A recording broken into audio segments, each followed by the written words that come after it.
Los principales hechos que suceden en el mundo te los contamos desde la capital británica. Entrevistas, personajes. Yo soy Dawis Buitrago y esto es En Primera Línea.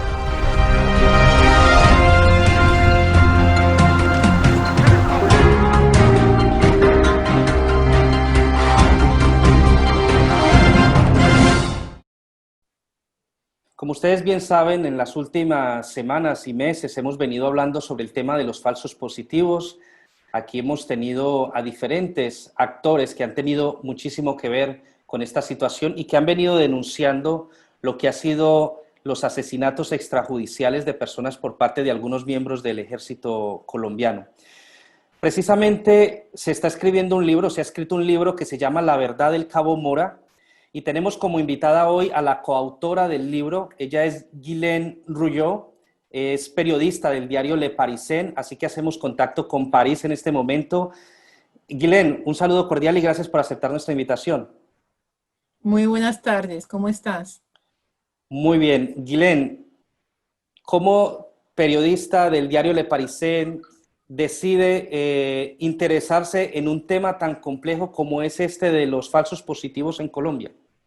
Bueno, primero yo soy periodista, entonces en general me interesa en la actualidad, en lo que pasa alrededor de mí. Y lo que pasa es que sí, yo soy francesa, pero tengo algunos nexos con Colombia. Yo viajo en Colombia desde casi 30 años por razones profesionales y después por razones personales. Pues cuando uno descubre, cuando un europeo descubre a Colombia, entonces tiene que volver, ¿no? No puede ir solamente una vez. Entonces yo me interesé en lo que pasaba en Colombia. Es un país donde pasan cantidades de cosas, cosas que no son aceptables, y el pueblo colombiano es muy amable, muy querido. Entonces uno se interesa, y pues yo me interesé en los falsos positivos en 2008, en esta época cuando estalló el escándalo de los falsos positivos en Soacha, pero después me di cuenta que eso era mucho más, o sea, que mucho más que los casos de Soacha, y tuve la suerte de encontrar al Cabo Mora en 2019, y él tenía las ganas de contar su historia, y así arranqué. Pero pues después los años pasaron, etcétera, y me pareció aterrador que hoy, en 2020, todavía 12 años después de los hechos, todo esto no ha sido juzgado, la justicia no pasó realmente, hay familias que buscan los cuerpos. Yo me interesé en lo que está pasando en Dabeiba, donde están buscando cuerpos, y cómo encontré a Carlos en 2019. Entonces ahí salió la idea de escribir un libro a este momento. Carlos Eduardo Mora es el cabo que destapó todo el tema de los falsos positivos, que los dio a conocer a los medios de comunicación y que pues su vida ha corrido peligro durante todos estos años y pues afortunadamente si no hubiese sido por la información que él entrega, esto tal vez se hubiese tardado más tiempo en conocerse.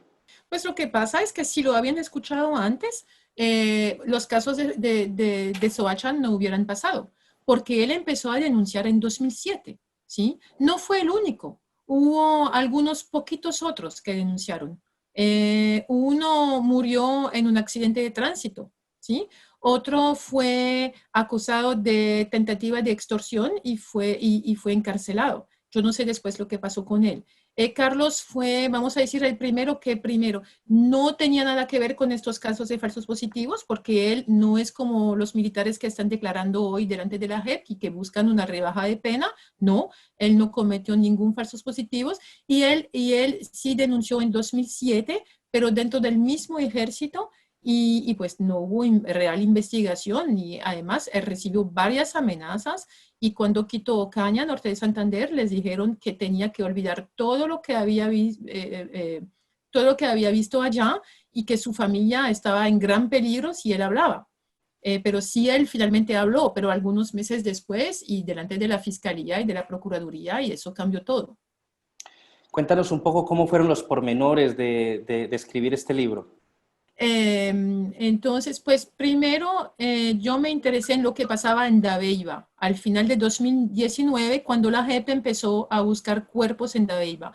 Entonces yo escribí un largo artículo para el diario en el cual trabajo en Francia, Le Parisien, y para esto yo me entrevisté con madres de muchachos que habían sido ejecutados.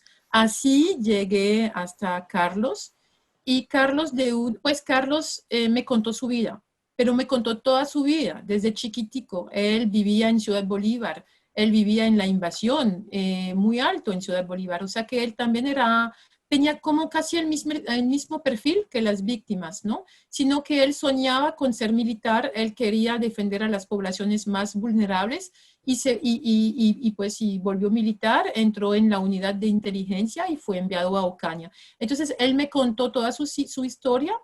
Yo notaba su historia, pero yo me entrevisté con madres, yo me entrevisté con otras personas, por ejemplo, el personero de Soacha en 2008, Ujú. quien puso en contactos las familias, porque las familias de los desaparecidos pensaban estar solas. O sea, cada familia perdía a un hijo, a un hermano, pero a un hijo la mayoría parte del tiempo, y entonces las familias se pensaban aisladas. Y cuando los cuerpos empezaron a salir, a reaparecer a Soacha, o sea, como 800 kilómetros más lejos de Soacha, de Soacha, cuando aparecieron en Ocaña, entonces eso pareció bien raro.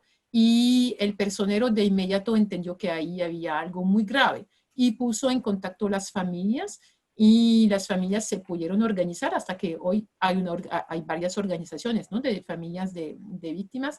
Y pues fue todo este proceso que me contaron. Yo pues por supuesto leí, averigüé con la JEP y para entender un poquito más y para entender también que aún no se sabe cuántas víctimas hay. Son miles, pero no podemos decir cuántas. ¿Qué es lo que más le ha llamado a usted la atención en relación a toda esta investigación y a todo esto que usted ha conocido, que ha podido conocer a través de la información que ha tenido por parte del Cabo Mora? Bueno, hay dos cosas. La primera, la que me impacta más, es que, ¿qué pasó? Bueno, los casos de falsos positivos fueron durante muchos años, ¿no? Pero sabemos que la mayoría tuvieron lugar durante los dos periodos de mandato de Álvaro Uribe Vélez durante la seguridad democrática. ¿Por qué pasaron estos casos? Porque había que lograr objetivos, metas, cifras. Y las cifras eran cifras de bajas, ¿sí? Los militares dicen que solamente las bajas contaban, había que dar bajas, bajas y bajas. Y entonces bajas se supone de guerrilleros, de grupos subversivos, de grupos armados ilegales. Y entonces, ¿qué pasó? ¿Qué pasó? Que las metas seguramente eran demasiado altas, que habían que mostrar que se mataba a guerrilleros. Y entonces, más bien, normalmente en cualquier organización, cuando las metas son demasiado difíciles de lograr, uno maquilla las cifras, las cambias, miente. En Colombia no, se fabricó los muertos. O sea que se tomaron civiles, se inventó un proceso, hubo todo un proceso con reclutamiento, con trampas. Este proceso, este patrón se mejoró años, meses tras meses, años tras años, ¿sí? Cuando digo que se mejoró es que, por ejemplo, al principio había muchos errores, por ejemplo, muchachos que eran zurdos y les ponían las armas en las manos derechas o los huecos de los tiros no correspondían con los huecos en la ropa, cosas así. Entonces, este patrón mejoró con el tiempo. Entonces, eso me parece aterrador de que mejor que mentir, que maquillar las cifras, se fabricó realmente muertos para lograr tener estos objetivos. Me parece aterrador que cada persona ganaba en esto. Los altos mandos ganaban porque tenían ascensos. Los militares de más bajo rango ganaban también, ganaban algunos días de descanso. ¿Quién ganaba también? Los paramilitares ganaban, porque ellos estaban mano en la mano con los militares y entonces pues los militares les debían algo y como les debían algo, muchas veces miraban por otro lado cuando los paramilitares hacían sus cosas. Entonces todo el mundo ganó, menos las familias de las víctimas. Eso fue la primera cosa que me impactó.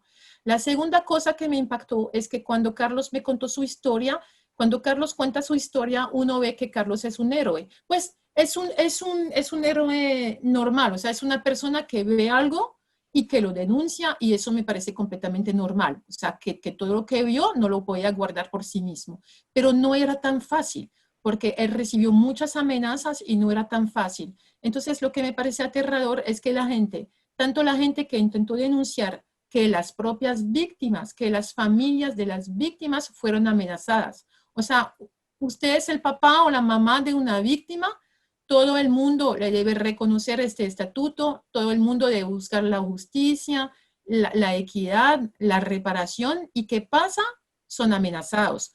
En una familia, una madre vio a su hijo morir como falso positivo y otro de su hijo murió porque él quería investigar, quería saber lo que había pasado. Entonces fue amenazado una vez, dos veces, tres veces y lo mataron. Y eso me parece aterrador. Y la tercera cosa que me parece aterradora es que somos 12 años después de los hechos, para los de Soacha, para otros casos 14 años, 15 años, y no hay justicia para todos los casos. Y algunas mamás no saben quién dio la orden y qué pasó.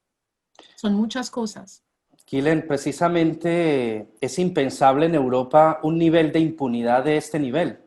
Pues te cuento que cada vez, porque escribí este libro también, porque cada vez que yo conté esta historia a mis amigos, a las personas que conozco, incluso a periodistas, o sea, a gente que se supone que están al tanto de la actualidad y también fuera de las fronteras de Francia, la gente tiene dificultad a entender esto.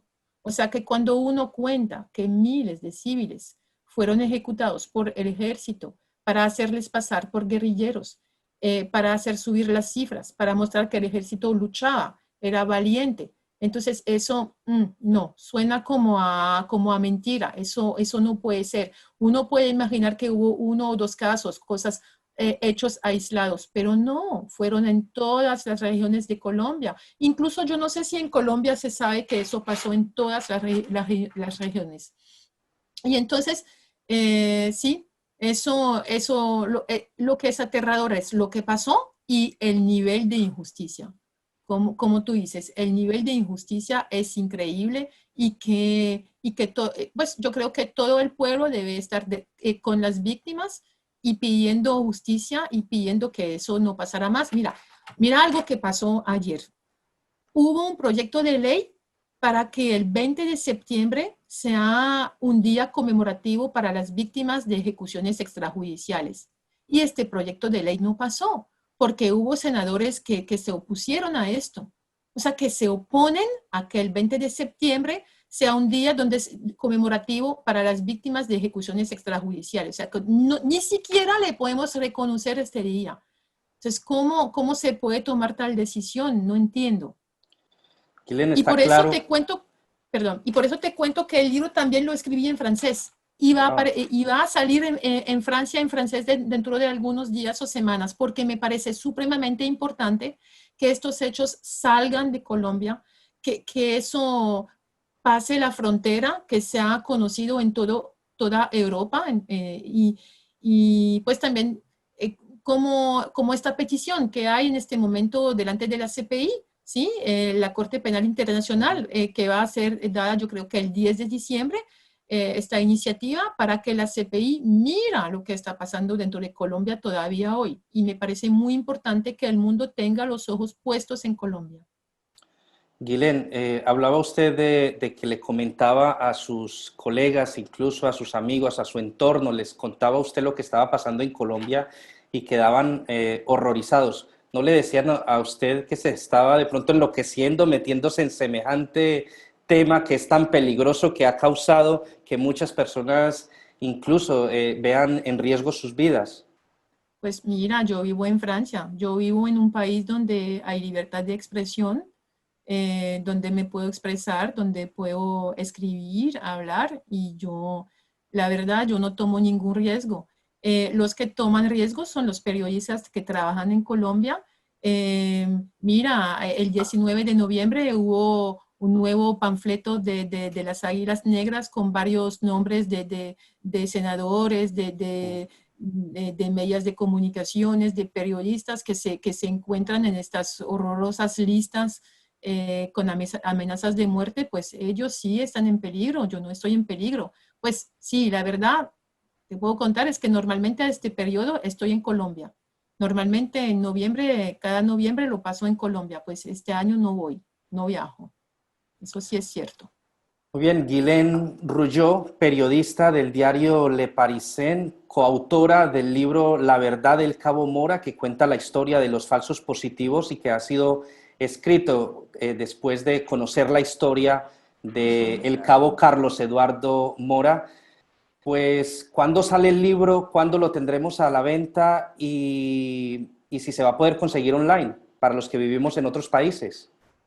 Sí, entonces, se puede conseguir ya en Colombia, se puede conseguir en Ícono, se puede conseguir en cualquier librería, librería nacional, pues las librerías que quiere la puede mandar. Se puede comprar también en línea en el sitio de Ícono y dentro de 2 semanas va a estar en Amazon, ¿sí? Dentro de 2 semanas va a estar en Amazon en versión digital, sí se va a encontrar. Y la versión francesa, pues dentro de algunas semanas para los que hablan franceses en Europa. Perfecto, Guylaine. Muchísimas gracias por atendernos y muchísimas gracias por sacar a relieve un tema tan importante y tan necesario que se dé a conocer a nivel internacional. Gracias a ti por invitarme. Gracias.